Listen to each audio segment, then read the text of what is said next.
Jair, Paulinho, Estrela, cadê os caras? Eles voltam quando? Será que mês que vem já estão à disposição para a reta final? Copa do Brasil, dá tempo? Vamos falar sobre tudo isso e muito mais aqui no nosso canal. Antes, já lembrando que amanhã, às 2 da tarde, na sede da CBF, vai rolar o sorteio da fase semifinal mando de campo da Copa do Brasil. Isso mesmo. O Vasco pega o Atlético Mineiro, isso já está resolvido, né? O sorteio já tinha sido direcionado. E aí a gente vai saber apenas o mando de campo, se o primeiro jogo é no Rio ou o primeiro jogo é em BH, e vice-versa para Flamengo e Corinthians. Então é apenas o mando de campo. Ah, mas já me disseram que... Esquece, amanhã tem o sorteio e à noite nós vamos repercutir o sorteio e falar também da preparação para o jogo diante do Palmeiras. Você que me acompanha aqui no canal sabe que eu tenho tratado 16 titulares como um número importante para qualquer equipe performar e ter resultados. Esse é o número mínimo. Por que eu falo sempre 16 titulares? 11 começam o jogo e 5 sempre entram durante a partida. E estes 5 precisam manter o nível de atuação. Quando você tira o Payet, coloca o Coutinho, como foi no clássico com o Flamengo, zero problema. Até ele levou. O Coutinho entrou melhor que o Payet. Mas se você tira o Payet e bota o Josézinho, vou usar um nome fictício, cai. Então é importante ter peças semelhantes à disposição. E aos poucos, o técnico Rafael Paiva vai ganhando as suas opções. Se não, vejamos. Falei sobre o Coutinho no lugar do Payet. Ainda tem o Maxime Domingues, que pode fazer a função do Payet ou jogar junto com ele. Pode e deve fazer, que é a principal dele, a do Esforça, a do Cocão. E eu quero esperar entrar em campo, mas a expectativa é boa em relação ao meia suíço, que é um 8/10. Para a vaga do Hugo Moura, Cocão faz a função, Esforça também. Níveis parecidos. Saiu o Paulo Henrique, entrou o Puma. Ah, mas o Paulo Henrique marca mais que o Puma, mas o Puma é mais ofensivo. Você mantém o nível pela direita. Na esquerda são 3 opções. Titular Lucas Piton, Vitor Luiz sempre que entrou deu conta do recado. E ainda tem o Leandrinho, um moleque da base, que faz o corredor, a dobra pelo lado esquerdo e ajuda demais. Então assim, em algumas posições o Vasco está bem servido. Você na frente tem Adson, vamos pegar todo mundo à disposição, né? Adson, Ryan, David, Jean David, quem mais? O Jean Davi, né? Como queiram. E acho que nós estamos nesse quarteto ali, né? Você tem um equilíbrio nessas opções. Ah, mas tem o Rossi não tem nem ficado no banco, então não vou contar com ele nesse momento. O problema maior é a vaga do Verratti. O GB ainda está distante pela idade, pela sequência. Mas ok, o que eu quero dizer com isso tudo? Agora no mês de outubro, vai completar 8 meses das cirurgias do Paulinho e também do Jair. Eles estão numa fase final para voltar à equipe. Só relembrar os casos. Paulinho sofreu uma ruptura do ligamento cruzado anterior do joelho direito no dia 28 de janeiro, lá em Brasília, no jogo com o Bangu, numa falta que o árbitro nem deu, mas foi uma falta. O jogador Canela caiu por cima da perna dele e ele sofreu ruptura do ligamento cruzado anterior. Fez a cirurgia no dia 10 de fevereiro. Ou seja, a gente está falando de 7 meses após a cirurgia. 7 meses e 10 dias, né? Mais ou menos isso. O Jair, lesão do cruzado do joelho esquerdo, no clássico com o Flamengo, no choque com o Gerson, no dia 5 de fevereiro. Na semana seguinte, Maracanã, outro gramado, trauma. Cara, o trauma você não consegue evitar, né? Dia 14 de fevereiro, ele fez a cirurgia. Nos 2 casos, a previsão é 8 meses.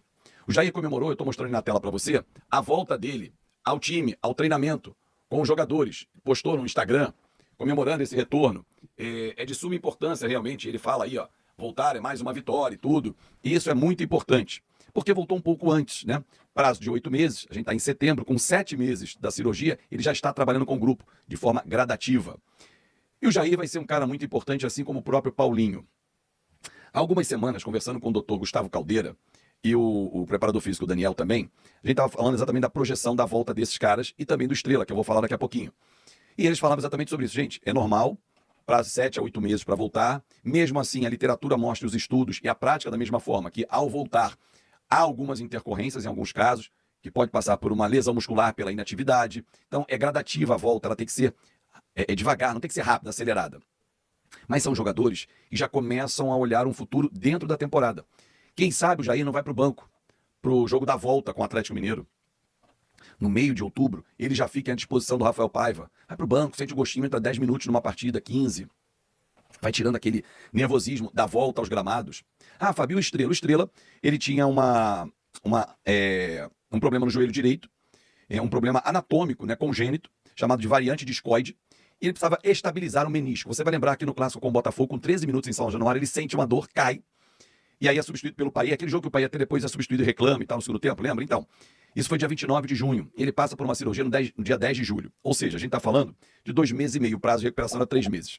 Logo, outubro será um mês em que o Rafael Paiva vai ganhar 3 reforços. Pode ser, e dependendo um pouquinho do trabalho de fisioterapia, que o Estrela fique um pouquinho mais para frente, e não será nenhum absurdo se acontecer de só em janeiro ele voltar. Mas a previsão é entre outubro e novembro. Jair e Paulinho não, agora em outubro. E aos poucos o Rafael Paiva vai ganhando aqueles 16 titulares. Porque olha quanta opção você vai ter. Não estou nem projetando 2025, aí é um absurdo. Você vai ter um meio campo que vai sobrar gente. Mas olha quantas opções para a reta decisiva, para a reta final. Final de Copa do Brasil, que se Deus quiser a gente vai passar. Reta final de Brasileiro para subir na tabela. O treinador vai ganhando. E aí, torcedor, que tal? Jair, Paulinho e Estrela. Eu nem falei do Adson, né? Já para um outro vídeo, mas quem sabe o Adson em novembro também não esteja à disposição. Verratti, falando em importância, voltou a treinar. Tá confirmado, vai pegar o Palmeiras, domingo em Brasília. Você sabia que esse jogo foi vendido para Brasília meio a meio? E por quê? Você sabe? Vou explicar para você agora, aqui no nosso café. Então vamos embora? Vamos bater papo sobre a nossa paixão. Antes de tudo, deixa eu falar uma coisinha que é importante aqui para uma galera. Eu tenho recebido, principalmente no Instagram, né? Uma galera meio desavisada, que gosta de ficar atenta a corte só, né? Daquela brincadeira que eu fiz a respeito do Felipe Coutinho na conta KTO na semana passada, dizendo que ele tava com cara de poucos amigos, que ele tinha saído do Vasco. E aí continuei a brincadeira e quem pegou só o corte de forma maldosa não entendeu, né? Ou não quis entender que eu tava brincando, dizendo que ele tinha saído para almoçar, ligou pro presidente e tal. Aí até um bobalhão me mandou mensagem ontem, falei, quem sabe da tua vida é o presidente. Olha, pra quem acha que eu não me dou com o Pedrinho, eu me dou super bem com o Pedrinho. Super bem, a gente tem se falado muito. Inclusive, dentre vários assuntos que tem abordado com o Pedrinho, um deles ele sempre destaca quando a gente conversa. E acho fundamental, porque tá aqui no meu estúdio, eu e meu filho, qual é o legado que nós deixamos para as futuras gerações? Da última vez até que falei com o Pedrinho, ele perguntou, cara, como é que tá o teu filho aí? Ficou feliz? Domingo foi o jogo e tal. Porque é isso que fica. É exatamente isso que fica. Para as futuras gerações. São as marcas que nós deixamos. O Vasco impacta nos nossos corações estas marcas.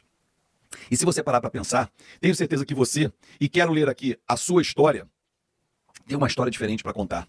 Aliás, no final desse vídeo, já que hoje é quinta-feira, eu vou contar um jogo que marcou a minha geração. Vai até o final do vídeo e escreve qual foi o jogo que marcou você também quando você era mais novo. Eu vou lembrar um quando eu tinha 12 anos de idade. Pronto, hashtag fica a dica. Mas é exatamente isso. O que nós queremos deixar para as próximas gerações? Que Vasco nós queremos deixar para as próximas gerações?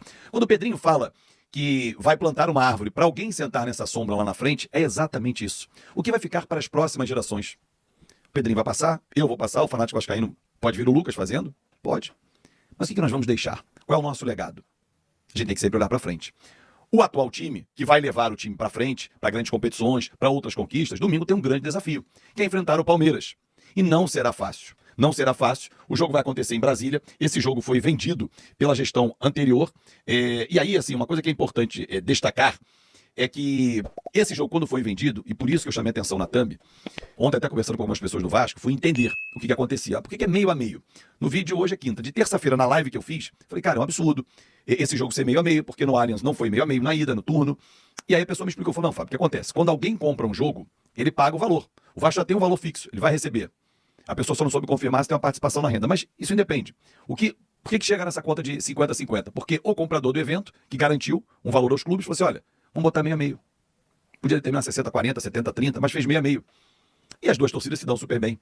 A tendência é que a do Vasco seja maior, até ocupe parte onde está o Palmeiras e nada vai acontecer, porque elas se dão super bem. Então é por isso que o jogo vai ser meio a meio. Não vai se cumprir o regulamento do 90-10, seria 10 para a torcida do Palmeiras como visitante, jogando em Brasília.